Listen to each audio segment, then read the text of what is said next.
things, that would be great. So I'm going to ask the question that's on the flip side of this coin.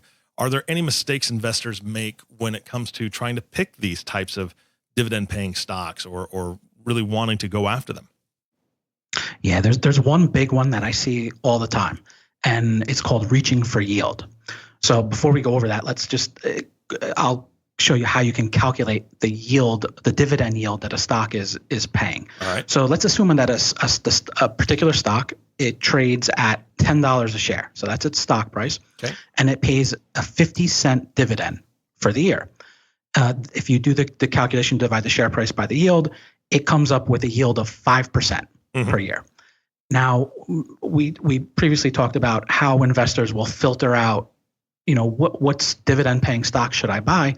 One of the main ways that they do it is they just filter out and say, tell me the stocks that are paying the highest dividend, right? Because if you look at it, would you rather have a stock that pays a 10% dividend or a 3% dividend? Oh, I'm going 10%. Yeah, exactly. And most choose that, but it's sort of a gotcha question, because the dividend yield is not the only piece of the stock that you should evaluate when determining whether to pick it or not. Because there's dangers in this, because what happens is a lot of times that yield gets high to that 10% because remember we talked about how they calculate the yield is based off the stock price. Mm-hmm. If the stock price goes down, that yield, it has an inverse relationship with the yield, and the yield goes up.